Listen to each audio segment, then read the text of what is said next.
Over to you, Sam.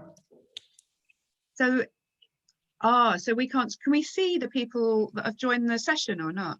If you click on, no, you can't see their faces, but you can see sort of like a list of people. Okay. So if you click on like participants, you'll see there's panelists, which is us, and then attendees is people who are joining. Okay, welcome everybody to this session, which is called, I think, In Conversation with the QNI, the Queen's Nursing Institute. But I think it will be primarily a session focused on access to healthcare, and that's what the conversation will be about. It is a conversation and we want to hear from you. So please do use the chat to introduce yourself, but also use the chat to talk about the current issues that you have, because we've got some very high-hitting people on the call today who want to hear from you and, you know, can take away what you say and escalate that at a higher level. We really do want at the end a discussion. So if there's a question for the discussion, please do put it in the chat. And just in case there's a lot going on in the chat, if you could actually put question at the beginning of it so that it's actually flagged as a question, that would be great. We've got a lot to get through. I think I'm gonna ask everybody just to quickly introduce themselves. And then I will go on to facilitate the session. Jonathan, would you like to introduce yourself? Yeah, I'm Jonathan Dixon. I'm a homelessness mental health nurse and prescriber, and I work in homelessness services in Ipswich. And Dina? I'm Dina Purcell. I'm care navigator for Groundswell, and I'm also part of the Public Health England project, working with people with dual diagnosis. Lovely. And Elaine? Hi everyone, my name's Elaine Goodwin. I work as National Lead Nurse for Homeless and Inclusion Health at NHS England. I'm on secondment from Leeds Community Healthcare, where I've worked in a range of inclusion health services as a frontline nurse in the past. So hi everyone.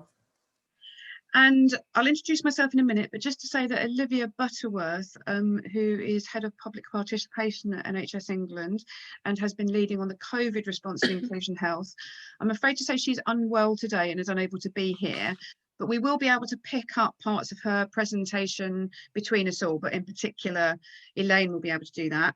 I've replaced that with a recording that was sent to me from Jan Kaufling, who is a nurse practitioner in Swansea in Wales, who was originally going to be on this session but couldn't come. So that's all the introductory stuff. As I say, please do introduce yourselves. We really, really want to know who you are. But it's my job to start today and give a context to the session. So hopefully you can see this presentation. 1 minute. Can you see that okay? Yeah, okay. So, as I say, the session is around delivering better access to care. My name's Sam Dorney-Smith, and I am the Homeless and Inclusion Health Programme Lead for the Queen's Nursing Institute. I do that 1 day a week. I also work for Pathway, and Pathway, amongst other things, sets up and supports homeless hospital discharge teams around the country, and I'm their lead nurse, and I do that 3 days a week. I'm also the secretary of the London Network of Nurses and Midwives Homelessness Group, which networks people in London.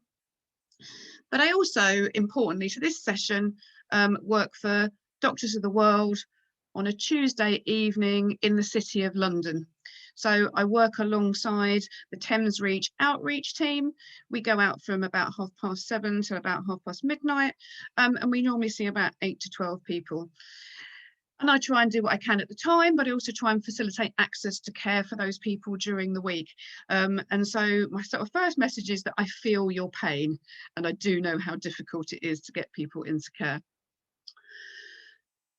In terms of that term, inclusion health, what it means, it's a research, service and policy agenda that's around redressing the most extreme health and social inequalities amongst our most marginalised people in society. So it's essentially a social justice agenda, although it does have a clinical specialism element. So, for example, you know, knowing how to treat somebody with liver disease who has alcohol problems, or thinking about, you know, somebody who's been tortured and has FGM. All of those are clinical issues. But obviously, one of the key problems in inclusion health is access. And I don't want to teach my grandmother to suck eggs. You all know what the challenges are. You know, people don't have a phone, they don't have credit on their phone, they're out of reception, they don't have a device, there's no Wi-Fi. The demise of drop-in services during COVID has had a massive impact on our client group, and it's certainly had a massive impact in the city. And then there's all the other issues: language, literacy, not having any money to get your appointments, mobility, mental health, complex psychological trauma and addictions, meaning that it's difficult to wait and be patient. Lots of cultural specific issues, and not just around gender, but around the use of language and, you know, those sort of cultural norms. And lots of practical challenges, like, you know, who's going to look after my dog? And sometimes I really do wonder how anybody ever gets to an appointment at all, particularly as we know that in some areas the attitudes remain possibly not that helpful. And of course, we know the system finds it very, very difficult to deal with any form of complexity at all. So that we know that our clients present with this co-concurrence of physical health, mental health and substance misuse. But unfortunately, our system is absolutely not set up to deal with that kind of complexity, or what we call trimorbidity. And the end result of it is things are hidden. Now, they won't be hidden to you or I. We will probably know pretty much exactly what's going on for the client. They won't be hidden to the client, although the client may find it very difficult to articulate what's going on for them, and to be able to list those things in a way that a healthcare professional might be able to process them. But in terms of the system itself, so the person will come with a cough and the system will focus on respiratory, but they won't be thinking about all of those other things: the mental health, the gastro, the UTI, the cardiac, and all of those things that are going on. So it really is a challenge, and it's as much of a challenge for me as it is for a lot of you on the front line. And just as an aside, some recent evidence from some Lewisham research is that, you know, obviously we know that lots of GP consulting has moved onto telephone consulting only, and we're seeing GPs that have got their consultations increased to over 30 per session. So the amount of time that people have to talk to people is going down and down and down. And also, as a senior inclusion health professional, I know, and I'm sure Jonathan will agree with this, it's just so much of your diagnosis is what you see when somebody walks in, you know, about, you know, before somebody even opens their mouth, you've probably gotten a sense of what's going on for the person, but obviously all that's gone. And in that pilot, we know that about 80% of GPs were worried about what's happening to their vulnerable groups. And this has led to a much bigger piece of research in North East London that I might talk about later. And the thing is, underlying all of this, you know, is real impact, isn't it? So this is the only complicated graph, but IMD means indices of multiple deprivation. And what this is showing you is that as you move from the richest to the poorest areas, your likelihood of having asthma, chronic obstructive airways disease, epilepsy, heart problems goes up. But the red bar is people experiencing homelessness. So if you're homeless, you are far, far, far more likely to have these things than even if you live in the most deprived areas in the UK. And we know, I'm sure everybody is very familiar with these, that the end product of that is that the outcomes are very poor. So in this Office of National Statistics study, which focuses on death certificates, which mention homelessness, we know that the average age of death for men is 46 and for women is 43. Now, this is the sharp end, because to have homelessness mentioned on your death certificate, you know, you probably were street homeless or whatever, but nevertheless, it's not great, is it? So there are lots and lots and lots of specialist interventions around the country, which we're not going to be able to mention today. There's lots of nurse and GP outreach to hostels and day centres, which is very much, you know, for people to come and talk about their minor illness, their minor injury, get screened, vaccination, that kind of thing. We also have some community matrons, so that's Jane Morton there in Stoke, and that's a slightly different model where the nurse is focusing on particular individuals to try and help them with their health. We know we've got specialist practices, so up on there we've got the Urban Village, the Birmingham City Exchange, and 2 of the London practices, but it generally tends to be the big cities that have these specialist services. And we've got all the vans. We've got Bradford and Bournemouth featured there, but I'm sure many of you will be familiar with Find and Treat, which is the chest X-ray van in London, which goes around to screen people for TB, but also things like Hep C and HIV, and more recently things like cardiac problems. And it has obviously been seminal in the response in terms of COVID in London. Mental health outreach. This is the lovely Jenny Drive, who is the lead psychiatrist for the START team, which works in Lambeth, Southwark and Croydon. Now, we do know that there's been a problem with mental health outreach because it's been focused very much on severe and enduring mental illness, and it's been underfunded. But we have seen an increase in mental health outreach recently, and a further 35 million has gone into what's called the RAMP teams, the rough sleeper mental health teams, many of which are focused on dual diagnosis. Now, again, it's made a massive difference in North East London, and I don't understand really what was happening to those people before the RAMP team was there. But it'd be interesting to hear your experiences of access to mental health care in your area. And this year, we'll expect to see lots more addiction services coming online, outreach addiction services. For those of you that think that data doesn't work, this is the pushback.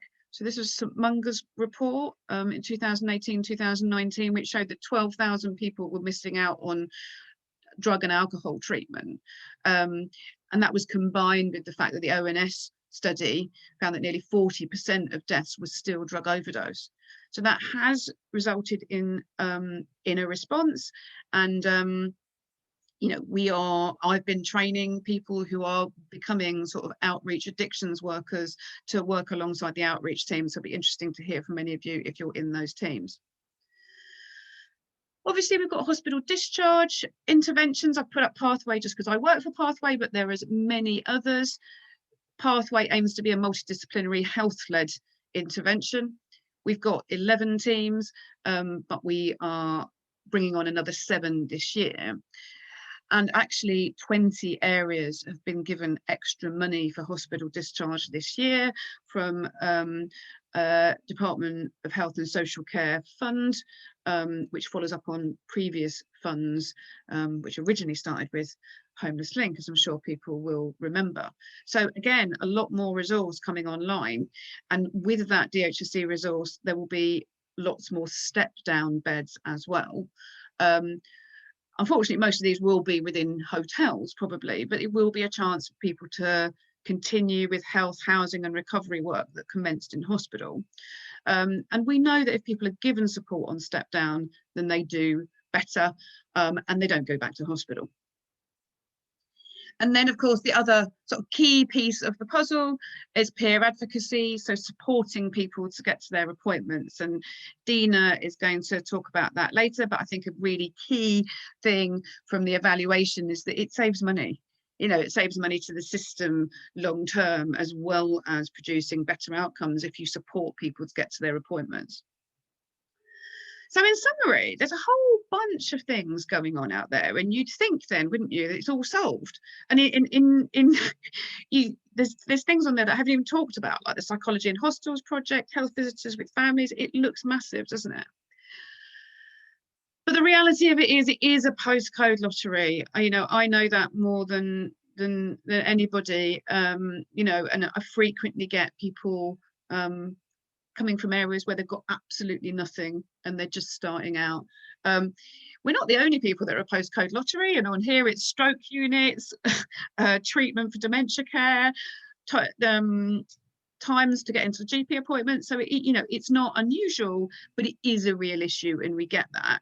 And I guess one of the things that the QNI does, what we really try and do, is post up examples of good practice, of innovation, or whatever, so that areas can share that with their local commissioners to say, look, this is what other areas are doing, you know, you can be doing that too. And another thing that I do wherever I can is that I give clinical and service development advice to people who are, you know, setting up alone in new areas and need that support and advice.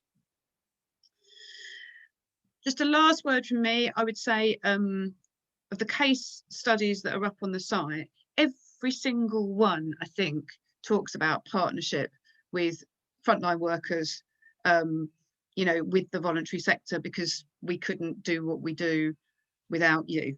And this is just an example I just picked because there's so many partners involved in this, but this was COVID vaccination event in Plymouth recently. And you can see, you know, it was about vaccination, but the soup run was there, street vets were there, the hospital was there doing BBV and STI screening, the dental school was there, but their local complex living team was there. So, you know, it required everyone to be there to make it work. So you'd think that the health services would be coming to you, you know, and embracing you and bringing you on board because they know that they need you. Sadly, I do know it's not always that way, and that sometimes you need to go to them. So I guess some sort of key tips from me would be to think about the targets that they have and perhaps go to them offering to help meet them, things like vaccination and screening and whatever, because you probably get their attention like that.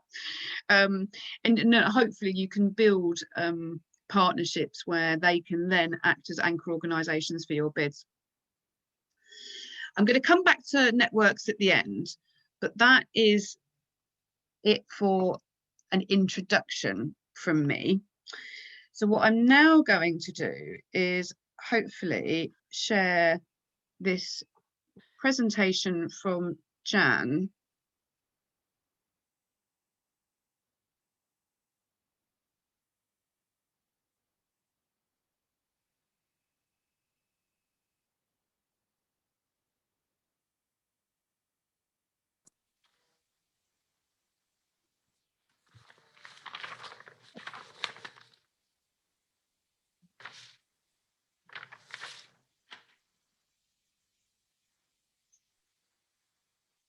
Sam, it's not coming up. I don't know. It's not coming up?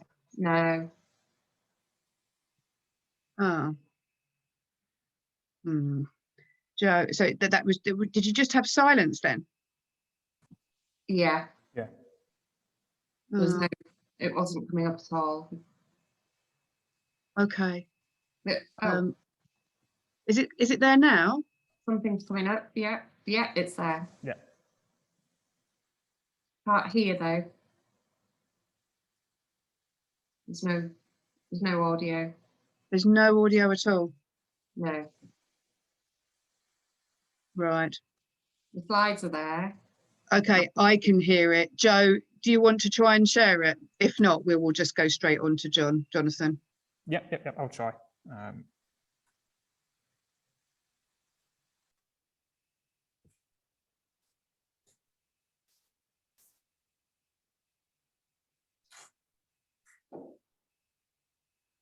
Hi, there should be an option when you share the screen to include computer audio. Cool. Someone very helpfully putting there on the screen.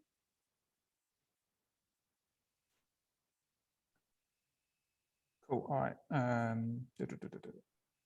Yeah, got it. Thank you to the lovely person who said that. Good afternoon.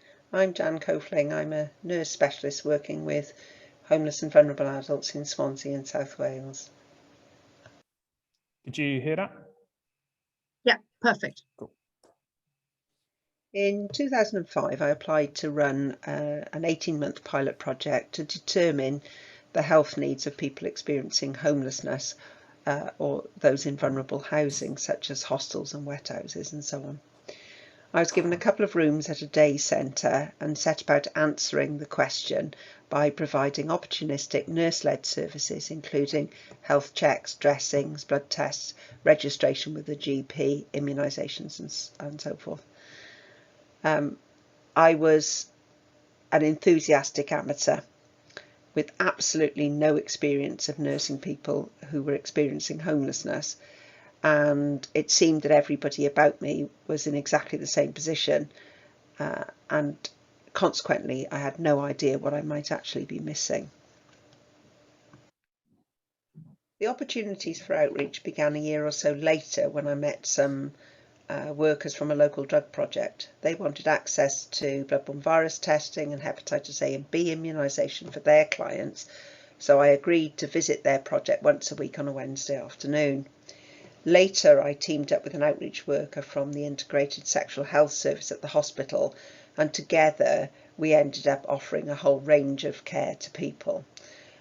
We wrote up our work and then started providing training resources to people working in places like hostels to help them to manage their clients.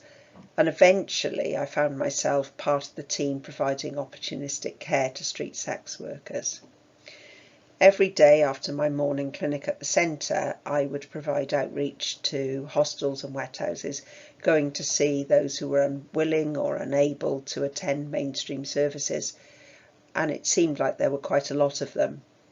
As I walked around the city, I found places that were regular haunts of my clients and for people with drug and alcohol issues. I found myself being stopped and asked questions, having to make appointments, and generally problem solving.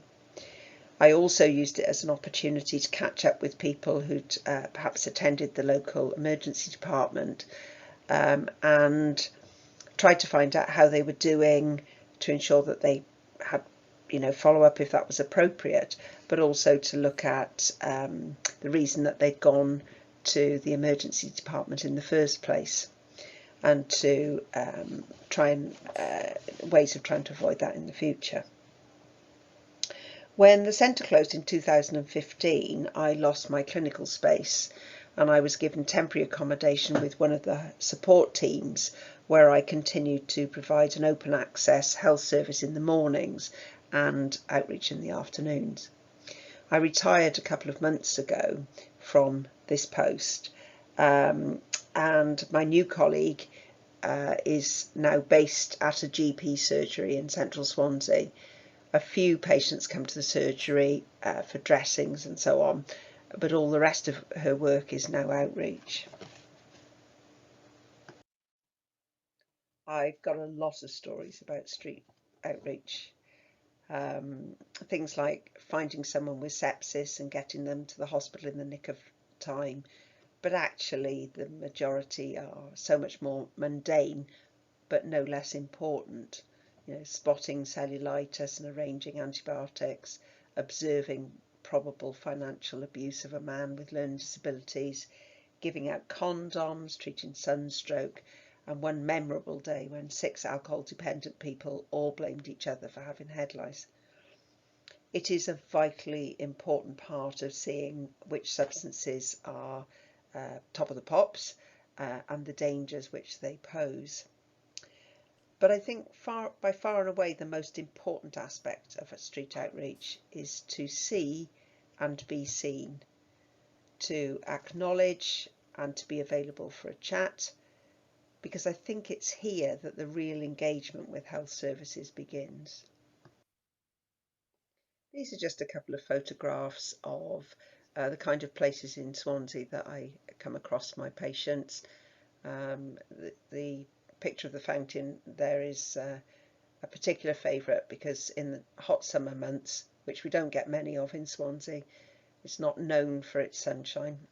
It's much more known for its rain, but quite often you'll see people congregating around the fountain and giving their feet a wash. I really love street outreach, and I think that in 15 years I've been able to use it very effectively. But it would be remiss of me not to tell you about some of the challenges. One of the most obvious ones is that you can't do any risk assessments before you go. You put your rucksack on your back, go out of the door, and you really don't have any idea of whether you're going to see someone or whether you'll see no one, or indeed see somebody who's psychotic or clinically very unwell, who's refusing to go to the hospital.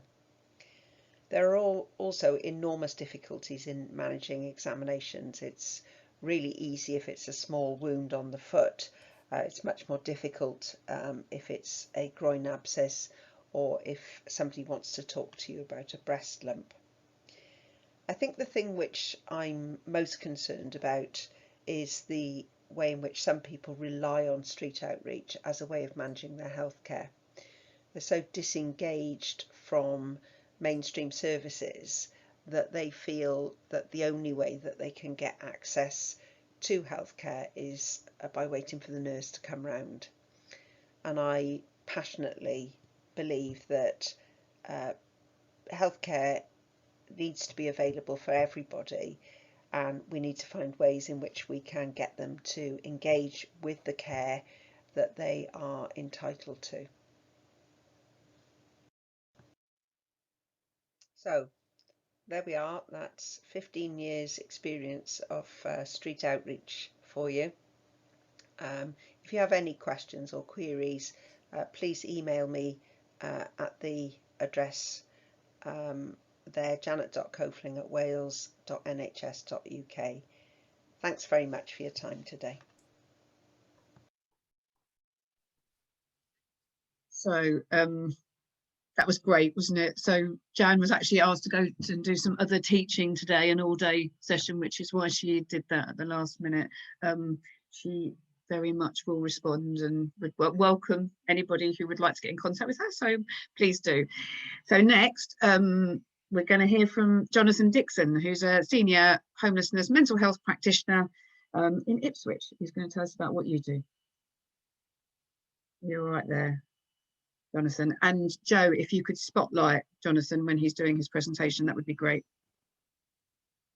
Thank you, Sam. Right, I'm just going to try and share my screen. Can you see that and hear me okay? Yep, that's perfect. Lovely. You just need to begin the slideshow, yeah. Yeah, Perfect. So yeah, I've been introduced already, so that's me. So my role, I started 3 years ago. I liked the way that Jan put it, say I was an enthusiastic amateur. I knew nothing about homelessness really when I started the role, and there wasn't many other services like mine around the country at the time. So the funding for my role came via the government to Ipswich Borough Council, and it's Russ Sleeper Initiative funding. And so money goes to Ipswich Borough Council, and then they spend that money on a variety of different services. And one of the services was paying the Mental Health Trust for my role. So I'm based within the mental health service, but generally I am integrated with all the homelessness services. So yeah, I was asked to sort of talk a bit about barriers to access, and certainly when I started my role, I was looking at why the role was needed really, and why this population didn't get the sort of mental health support that they need. And this is a quote from St Mungo's. And I was picking up the similar sort of issues in Ipswich really, that people generally weren't getting a service. Most of the contact with mental health services they had were one-off assessments within A&E and when they might have been arrested, or referrals to mental health services, which then generally didn't go any further than a first assessment, and then people were deemed to be too complex or too chaotic, or because they were using substances, then they were discharged from mental health services, told to go and sort their substance use out, or told that their issues were all social and there wasn't anything mental health services could do. So I wanted to do sort of completely the opposite, really, in terms of the people I worked with and the access. So a lot of what I saw from previous referrals to mental health services, people were very difficult to contact, as was mentioned before, about having no address to send a letter to, having no phone.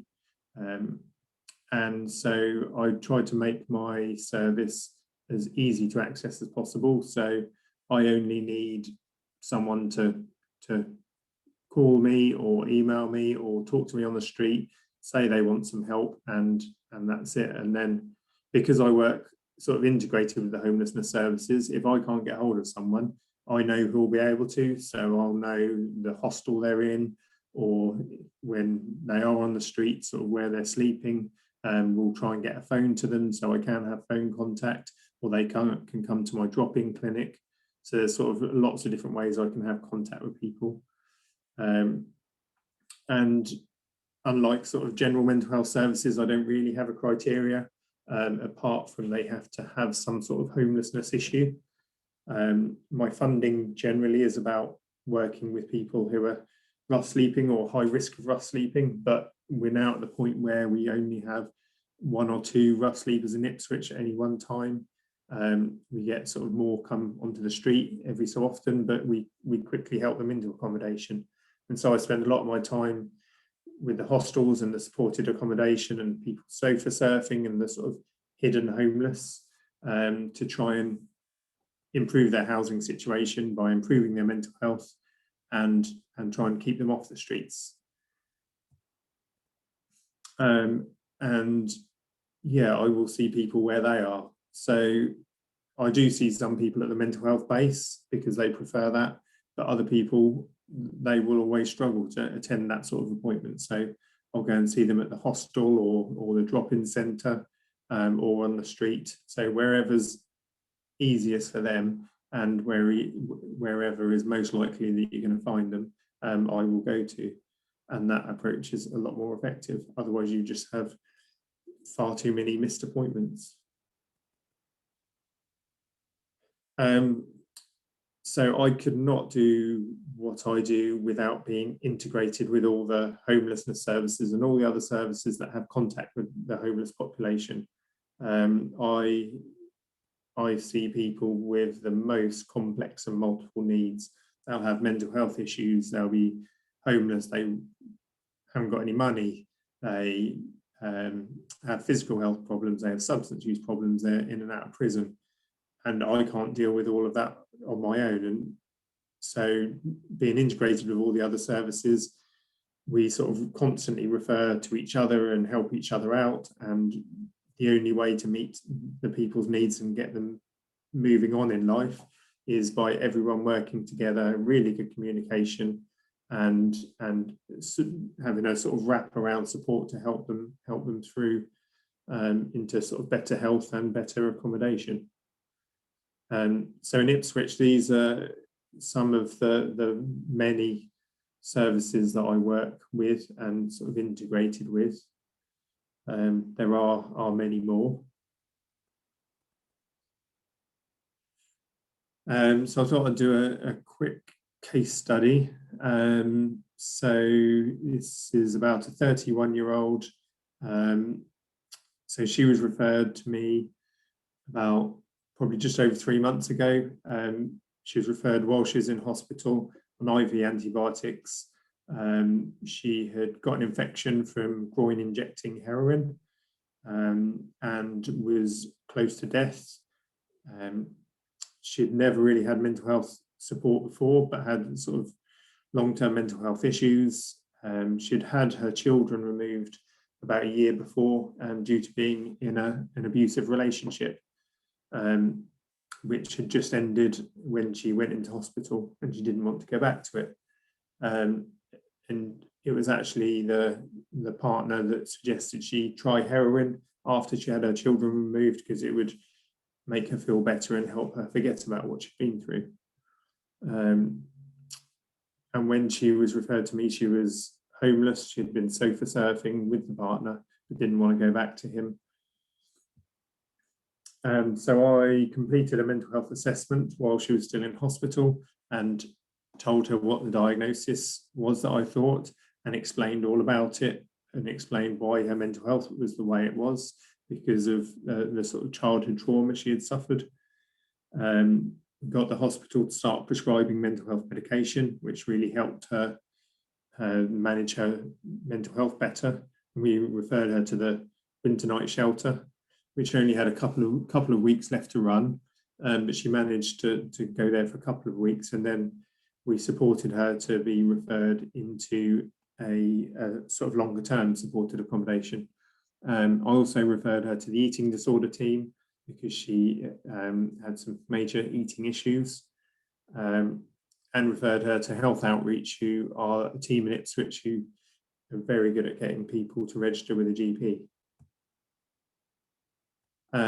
So over the sort of coming couple of months, her mental health really stabilised. She started eating a lot better and put on weight. She moved into the supported accommodation, and she still remains substance free. She was very excited to call me the other day with another clean drug test, and she started to have some contact with her children again, and she's looking into doing volunteer work.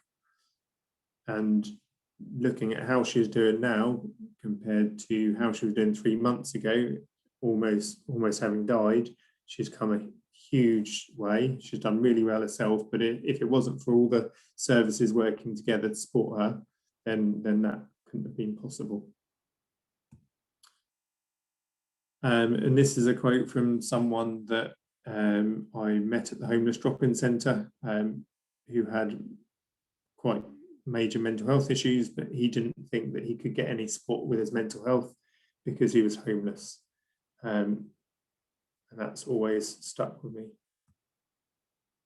And that's my presentation.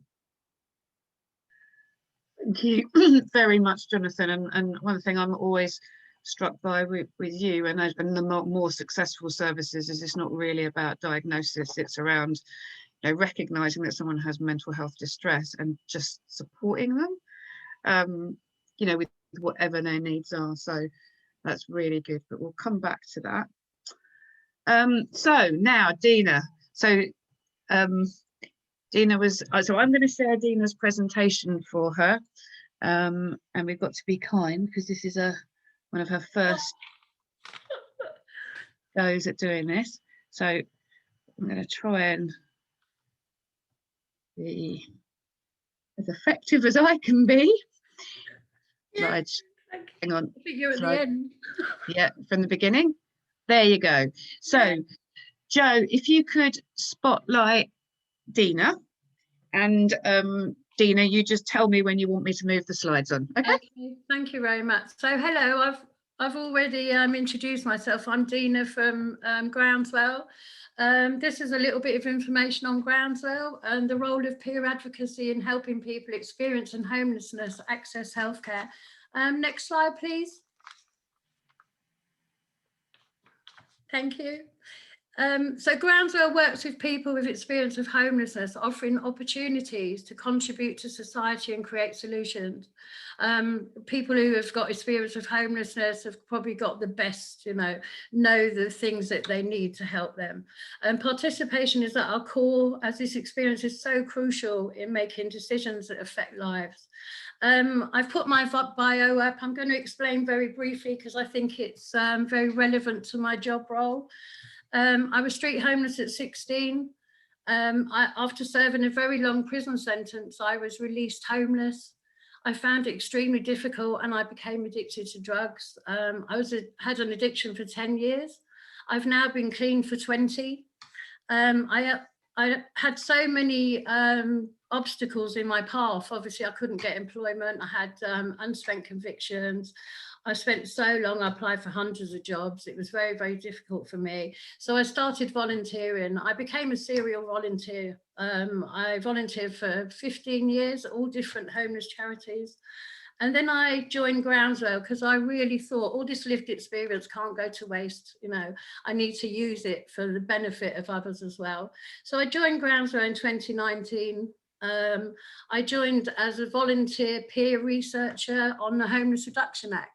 I learned quite a lot. You know, I was very, very saddened by all the stories I heard of people, which made me really passionate to use my lived experience even more. I managed to get a job at Groundswell. They gave me a bit of hope. They offered me employment as a care navigator, which I started last February, just at the point of lockdown. So I started my new job role. We started, you know, doing a lot of calls with people, welfare calls. Could you do the next slide, please? Thank you very much. Yeah, so, yeah, sorry, I'm a bit confused here. I've gone a bit ahead of myself. So yeah, I started with Groundswell's Care Navigator. I'm now also working on the PHE project, Public Health England. I work alongside inclusion nurses, outreach, commissioners of Lambeth, and also mental health teams, psychologists from SLAM. So we help people with dual diagnosis, which is something, you know, I don't really agree with that diagnosis, to be quite honest. So we help people address their addictions. We take them to health appointments. Can you move on to the next slide, please? Okay, so as a health peer advocacy service, we offer GP registrations. In my job role, I've been doing a lot of GP registrations, especially after lockdown. We've been going into hotels where people have been placed in accommodation to do GP registrations. This is one of the most difficult things we found, is registering people with GPs, because they're moving around all different boroughs. So quite often we have to step in and try and get a GP in that area. We found because there's no face-to-face appointments, it's been extremely difficult. We've had to do online registrations. Sometimes it takes quite a few attempts because it doesn't let you move forward if you haven't got relevant information. And as we all know, everyone is entitled to a GP. It's resulted in us having to contact some GP surgeries, and a lot of the staff have actually admitted that they weren't aware what was online, you know, on the registration forms online. So some of those have been changed, which has made it slightly easier for us. Also, with our health peer advocacy service, we ensure people understand their health and their rights. So, you know, we talk to inclusion nurses around people's treatment, and we relate it back to the client so that they can understand and make the right choices. Phone calls and welfare calls was something we set up during lockdown, and I underestimated the value of these calls. When we were doing welfare calls, we were finding people, we actually found one client who had no electricity. He was sitting in the dark for 2 weeks. He had no food. His mental health services had sort of just dumped him. They hadn't got hold of him during lockdown. So Groundswell stepped in. We were running around giving people food. We were calling people to check in. We were also, you know, providing phones so people could talk to us. Also, we do appointment reminders. In my job role now, it's quite often for me to ring up at 6 a.m, say, hey, you've got a phone consultation, or failing that, I contact all the staff at the hostel to give them a little nudge. Travel support, we get people to and from appointments, we go with them. Drug and alcohol support, we support people with face-to-face appointments, also phone consultations, accessing medication. We pick up medication for people, we drop it off where they are if they're not able to. And also connection between health and homelessness services. I mean, it's so relevant that we keep everyone in the loop, you know, around the client and everyone that's working with the client. Next slide, please. Right, why peer advocacy? Well, I found that I've got a common purpose with people. We've got something in common. I've been through the homeless pathway. I've being non-trusting of professional people. You know, for many years I was actually a non-engager, which is why it's took me so long to sort my life out, basically, because I was I was addicted to stuff. So me having that experience of how very difficult it was for me to address my health and my well-being and anything else, I wasn't concerned about myself. So I've got that knowledge now, why it took me so long. So it kind of helps me to engage around clients. Building trust with relationships also brings honesty. Clients ring me and they tend to tell me their anxieties and fears, why they don't want to go to the appointments. And that way I can keep the nursing staff and the hospital staff in the loop. When they've got anxieties and fears, if they don't want to go to that appointment, then hopefully we can get it rescheduled at a time when they're able to. Peer advocacy also being very, very persistent and picking the right moment. They may not want to go today, but they will want to go another time. Everybody's got good intentions, they're just probably not able to do it at that moment in time. So, having been there, I've got an understanding and an empathy, which I think helps me engage with people. Next slide, please. Yeah, so HHPA, we're in quite a lot of boroughs at the moment. We're expanding. We're also working alongside other partners and organisations. I'm not going to list all the boroughs, but we're in quite a few at the moment. I'm just in Lambeth in London. We've got peer advocates all over the place. Next slide, please.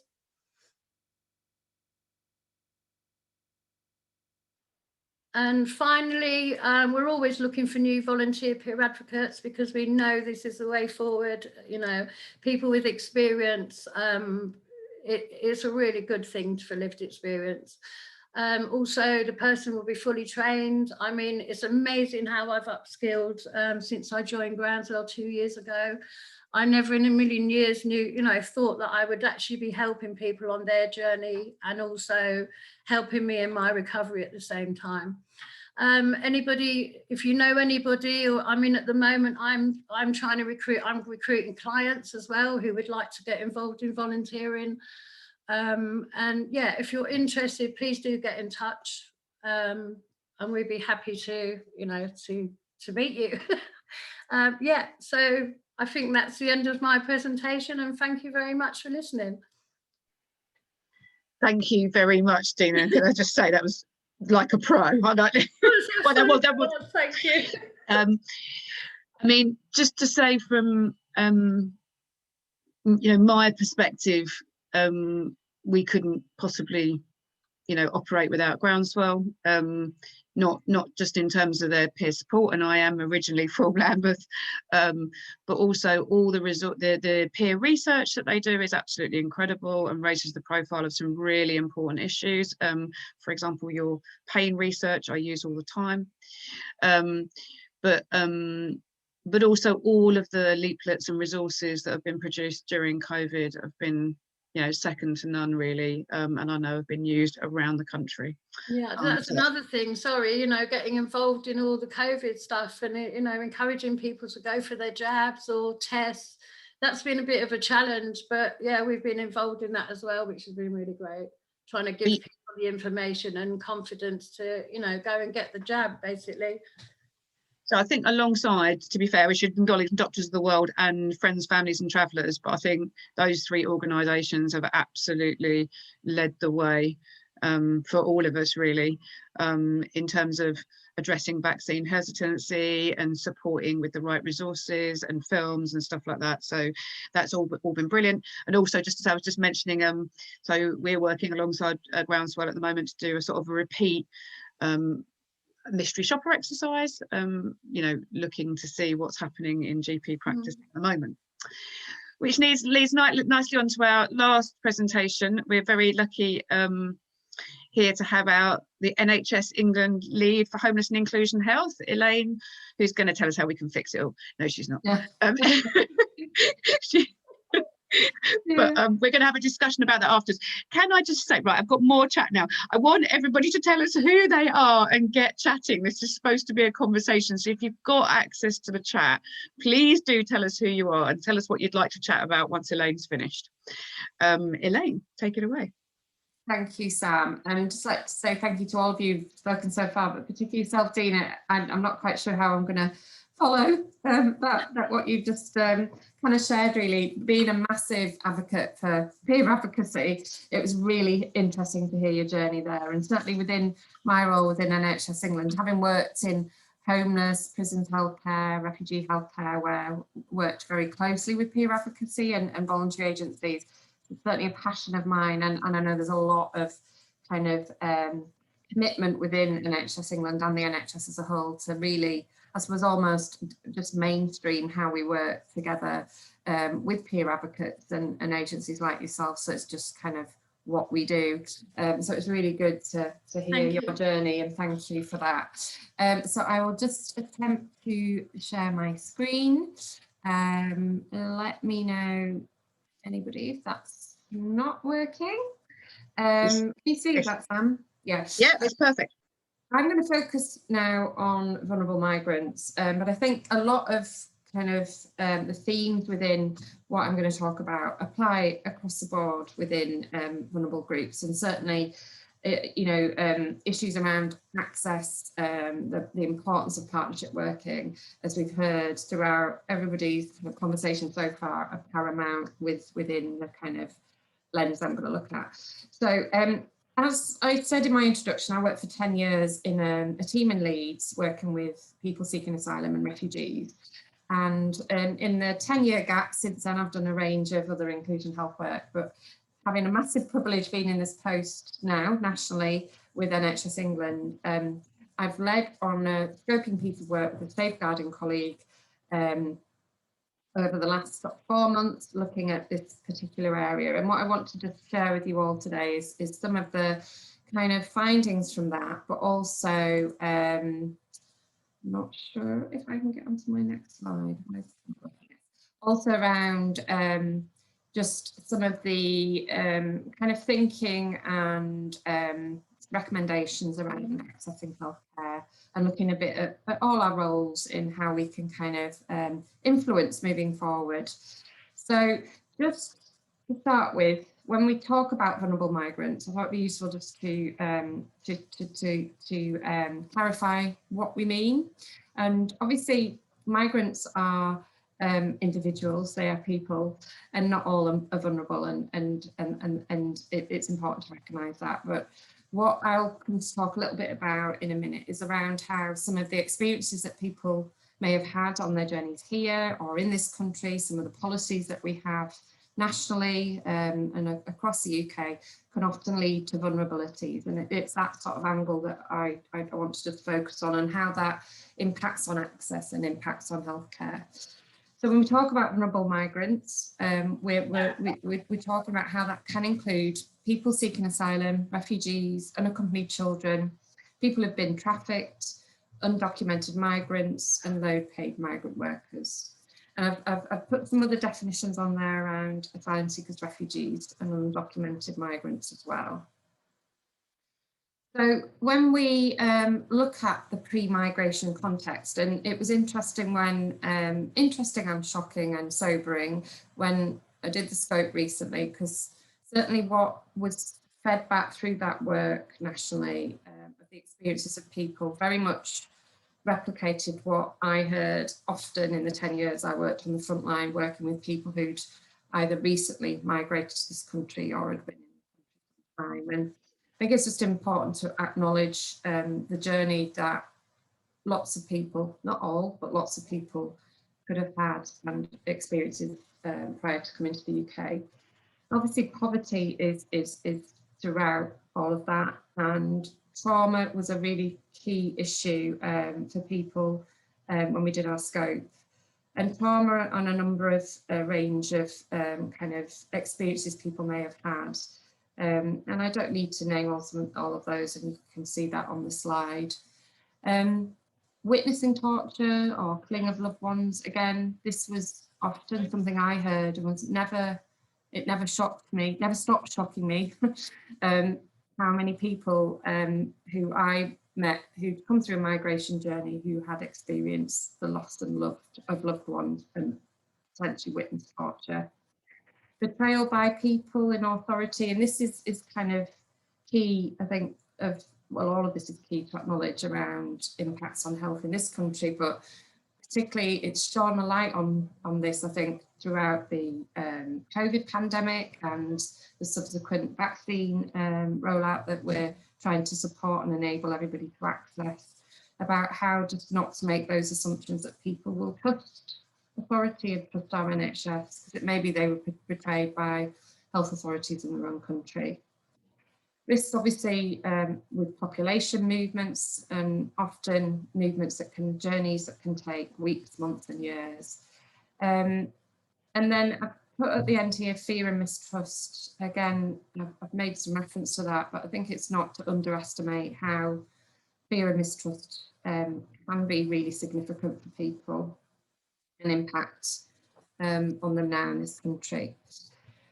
So when we look at people's potential experience and then their health needs, what they may be susceptible to, I think probably this list is a lot longer than what's actually on here, but these are just some of the common issues that came out in the scope that I undertook. And just to clarify, the scope was pulled together from feedback from regional areas and people with lived experience and voluntary sector trusted organisations, alongside research that's been done over the last, well, a number of years, but certainly most recently as well.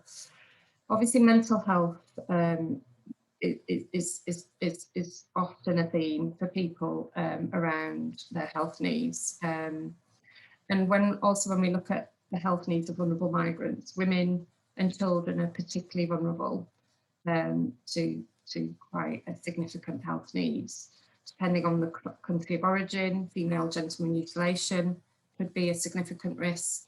And obviously, depending on people's journeys and the experiences they've had in their own country, pregnancy and high risks around maternal and child health as well. Addictions, people can be more predisposed to, and obviously communicable and non-communicable diseases such as TB, HIV, long-term conditions that may potentially have not been, somebody's not had access to treatment to or diagnosis of for some time. So I won't go through the whole list, you can read that, but I think significant in the scope that I did was around incomplete medical histories and lack of information, and I think we've touched on this already, and certainly it was in a meeting I was in yesterday, how often people can present with an issue when assessing health services in this country, whereas actually the overarching issues could be much more complex as a result of the health needs that people are susceptible to, so be mindful of that. And then obviously we've had COVID-19 on top of all of this that's impacted on vulnerable migrants massively over the last 2 years. I thought it'd be useful just to look at some of the international national policies that impact on migrants, and significant one is the UN Convention relating to the status of refugees, which is the laws around asylum, the laws around as a country what we have to offer people under international law who are seeking asylum. And what's interesting when we look at the international and national policies, and the points kind of made at the bottom here, is that policies can often contradict each other. So in this country, we have policies around tackling violence against women and girls. We've got the new Domestic Abuse Bill. We've had the Modern Slavery Act. Whereas alongside that, we've got policies that often conflict with the hostile environment to encourage illegal immigrants to leave UK borders. So if we look at the Domestic Abuse Bill, for example, which was passed recently, there was a big push and call for women for no recourse to public funds. Before that was the bill was agreed, not for those that need to access refuge accommodation, not for their information not to be shared with the Home Office. Now, this request was actually rejected, massively disappointedly. However, as a compromise, there is a pilot going on over this next year. The Southall Black Sisters are running around looking at this particular area, and the government won't commit to any long-term solutions until this pilot's been completed. So it's just to kind of understand and just recognise, as I'm sure lots of you will be aware of, the kind of contradictions in policies that we have. We've got the European Union Withdrawal Act, and we've got the end of June where people have to apply for status in this country. Impacts on health after that for people who've not got that status within the country obviously will be significant.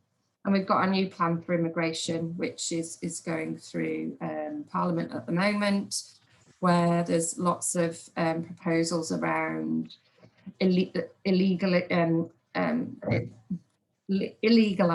not even sure that's a word, some routes of asylum into the country, which again adds to the rhetoric and the kind of conflicts and hostile environments.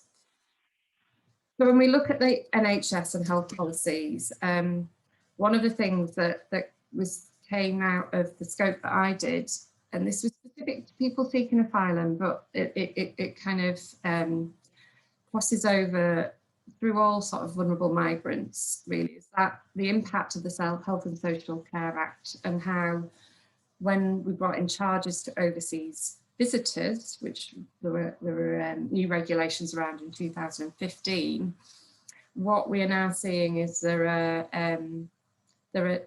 as a result of that, this can cause confusion to individuals and maybe for some of yourselves as frontline workers as well, around what migrants are entitled to and what some migrants aren't entitled to. And it's a recognition within NHS England that there can be confusion, and there's campaigns to counteract some of those misunderstandings.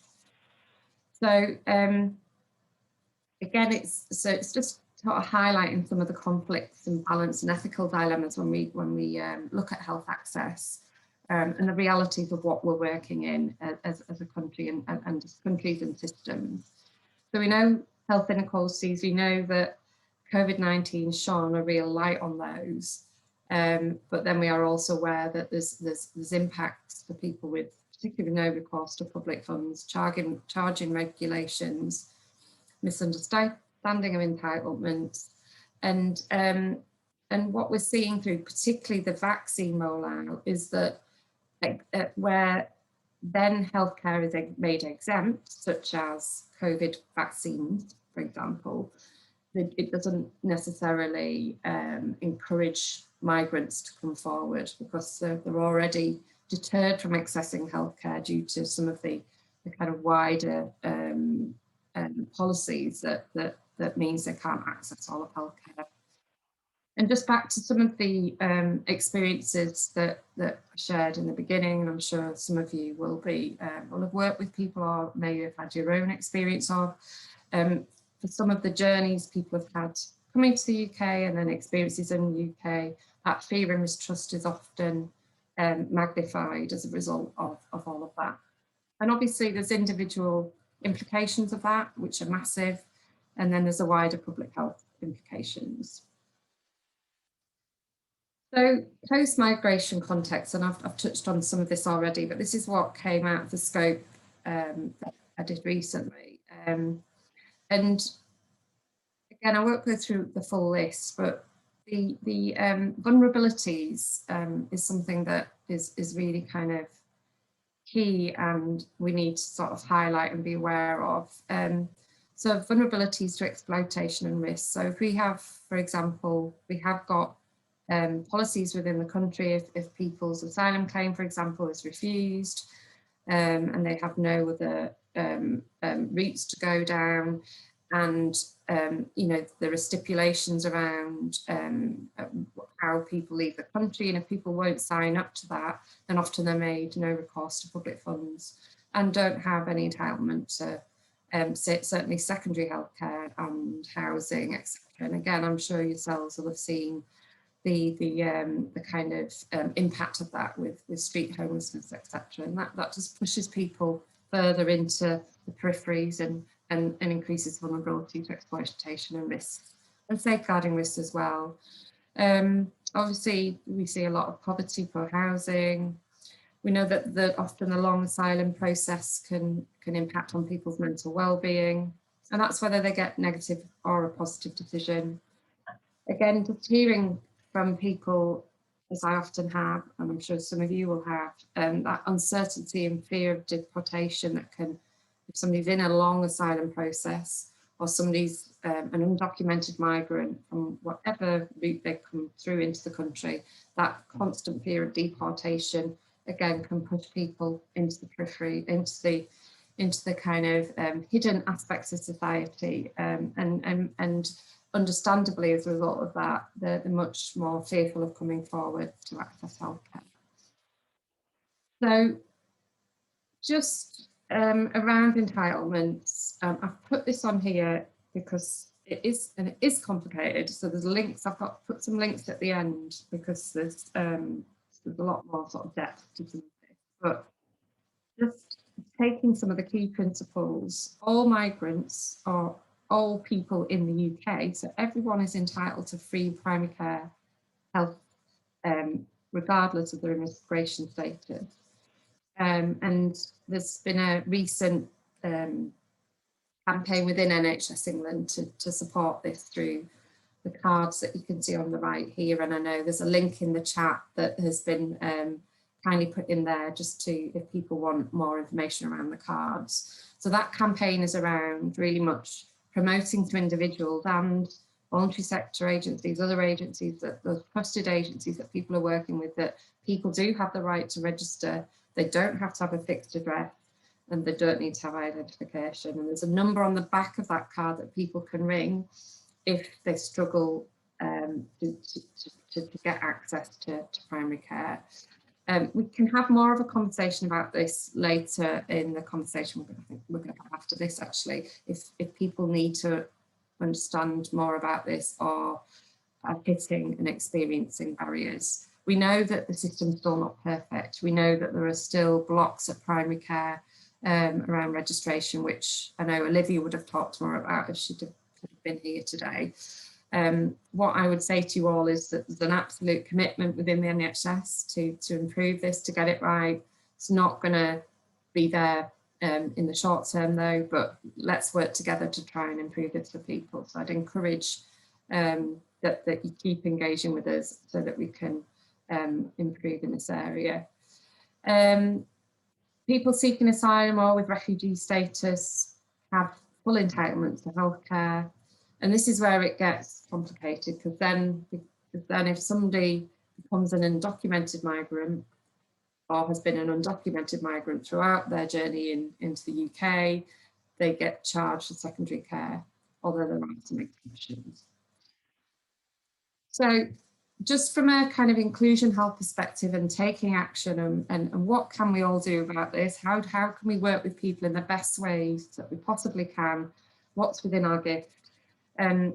What I really like this, I framed these key points linking into a Public Health England document, which I would recommend you have a look at if you haven't seen the links at the bottom. And it's just like a call to action really around what we can do, what we can all do, what's all our part to play in the inclusion health space. And from a frontline perspective, just looking at that document and some of the key principles, as we've talked about already, some of the other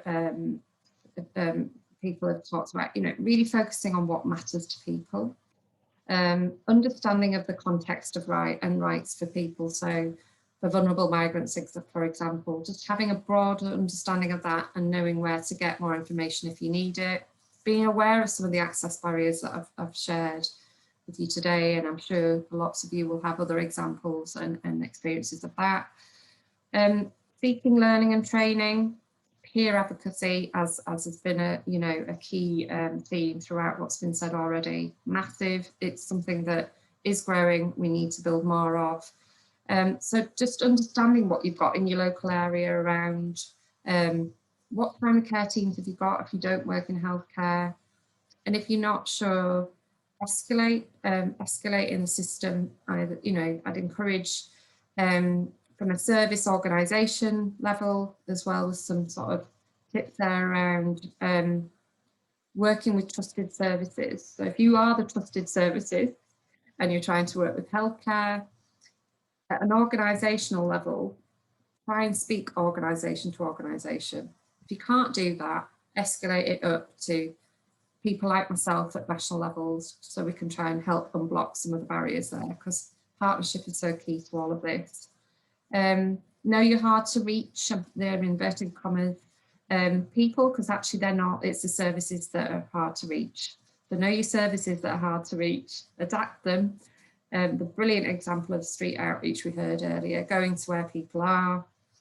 And obviously the brilliant work that knowing what Groundswell, your local health watch.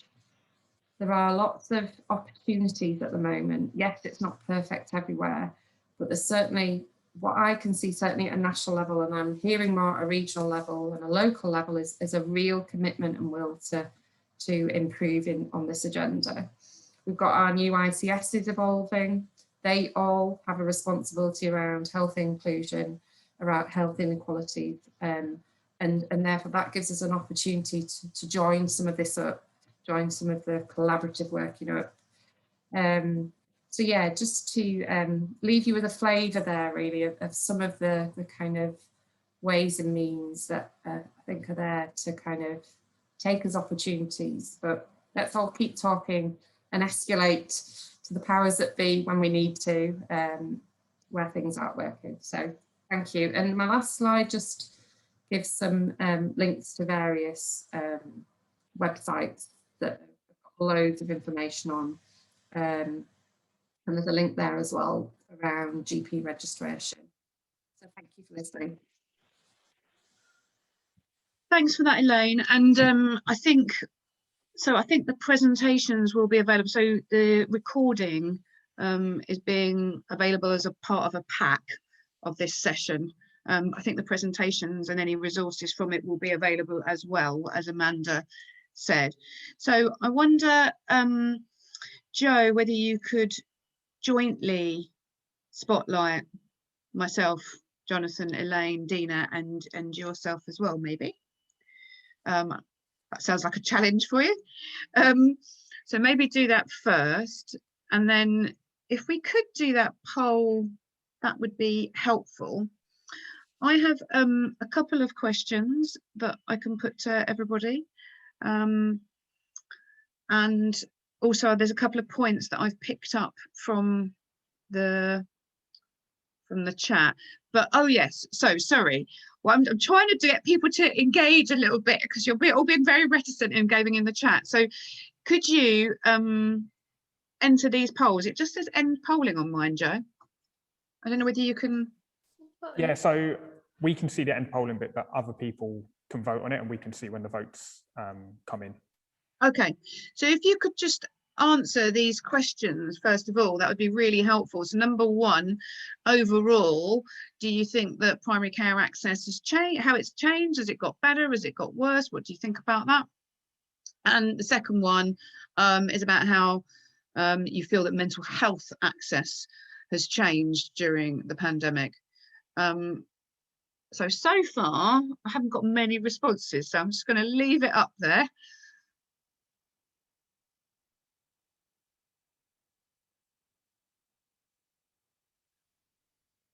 I could do with a few more, well done, a few more responses. Panel, you're very welcome to respond as well, if you like.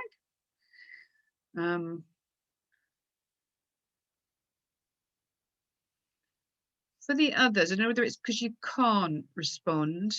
Okay.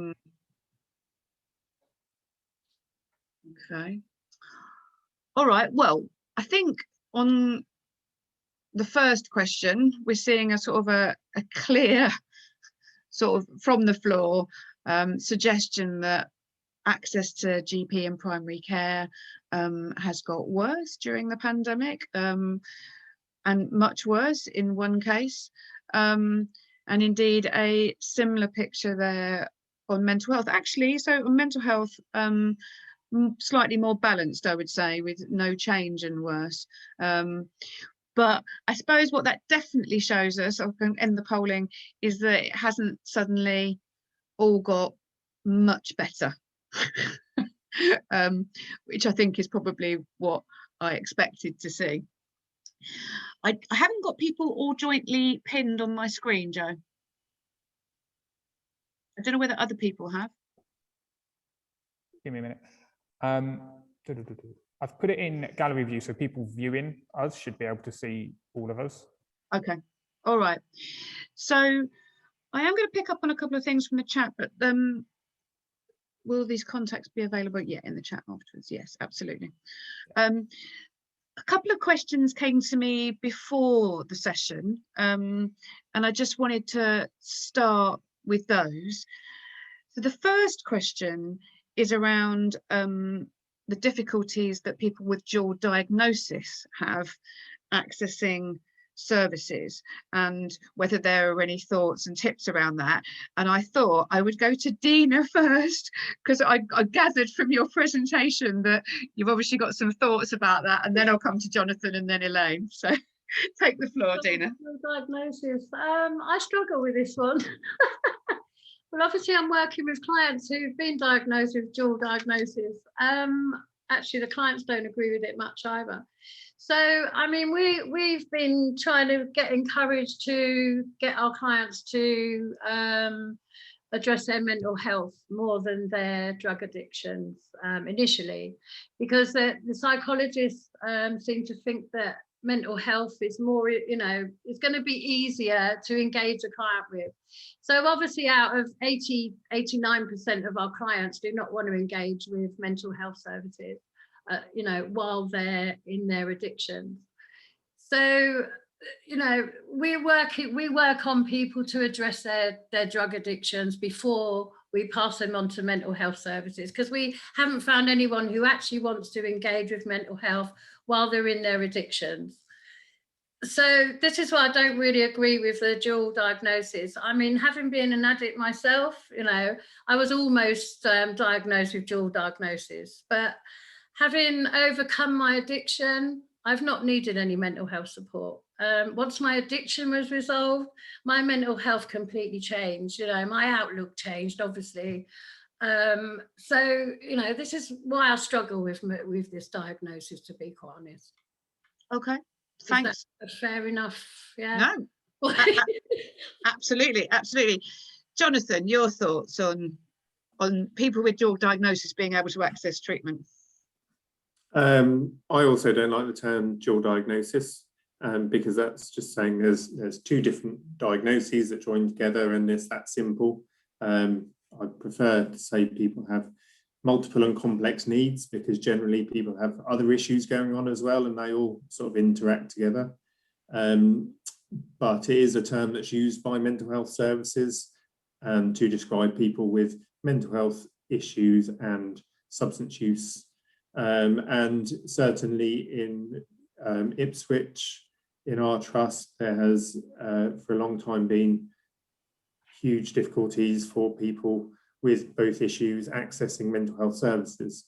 In my experience, many of the people I come into contact with who have substance use issues have underlying mental health issues as well, and they will say that they have been using substances for many years, not because they enjoy it and it's a lot of fun, but because they're sort of self-medicating their mental health issues, and it's the only way they've learned to cope and forget about what they've been through.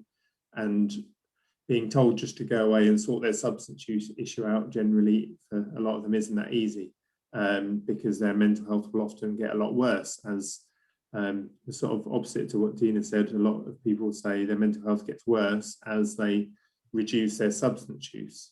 And so you need the mental health support at the same time for these people, and not to say go and sort out your substance use and then come back and we'll do the mental health part. For a lot of people it's not that simple, and you do need the support at the same time. So we're finally at the point in our trust of getting some dual diagnosis workers again, who are about to start, and that's been something of for a few years now. So thanks for that, Jonathan. I'll come back to you briefly, Dina, before going on to Elaine. Go on. Yeah.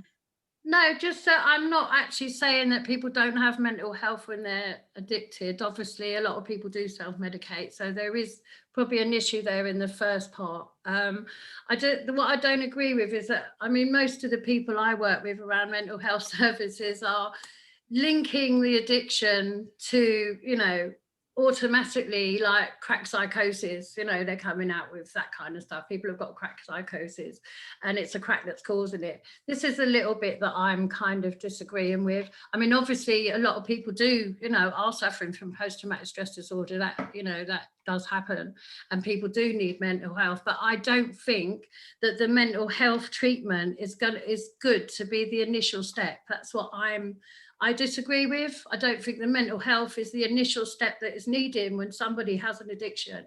I think you have to address your addiction, you know, before you seek mental health, you know, before you talk to a mental health professional. And I'm finding a lot of my clients are agreeing with me with that, you know, because they want to get their head straight before they start talking to mental health professionals, and they're not feeling confident enough to do that until they've addressed their addiction.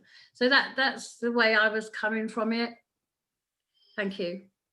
I'm going to come on to Elaine in a minute. I mean, it's a complex debate. What I will say is, from my time in Everyone In, so I spent 4 months in the hotels at the beginning of Everyone In, and that was a massive game changer for some people on 2 levels. And one was that for some people, they got access to addictions treatment that they wouldn't have been able to get normally, as in they'd have normally had to go through lots of hoops, lots of appointments, lots of group stuff, but actually we needed them to settle down quickly. So they got, you know, lots of people got rapidly scripted and stuff. Another thing that happened was that people who normally wouldn't get mental health support because they've got an addiction got it. So they got people phoning them up regularly just to check in, welfare checks, exactly what you were saying, to see how they were. Low-level mental health support. So not high-level mental health, or low-level mental health support. And I think for some people that makes a massive difference. And I think it does depend on how you frame that mental health support.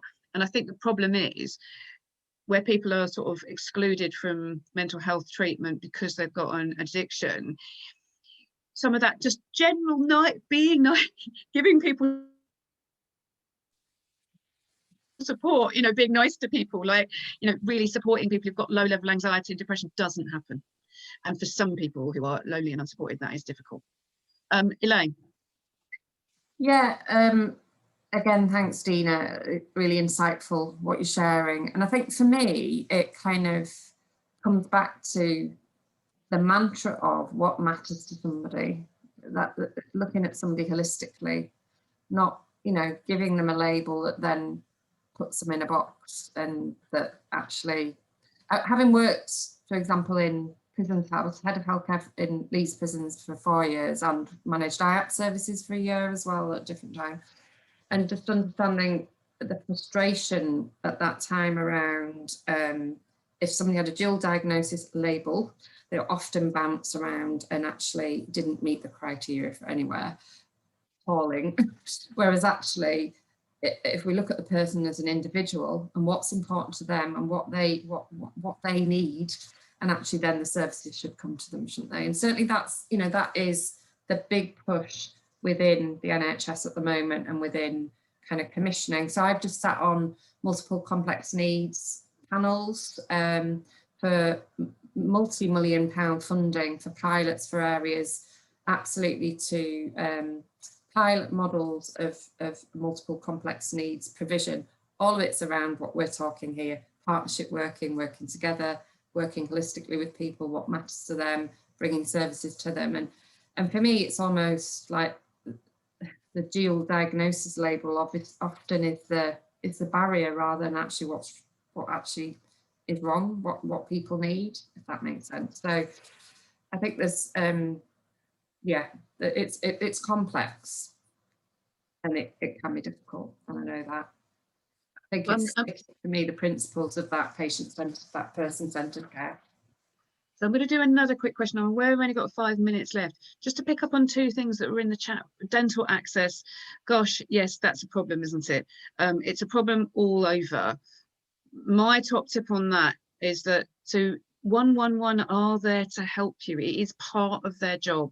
So if you cannot find an NHS dentist to support your client, do try and find out if you've got any community dental services, but go to the 111 and say that you're trying to find an NHS dentist with the client there, and that should help.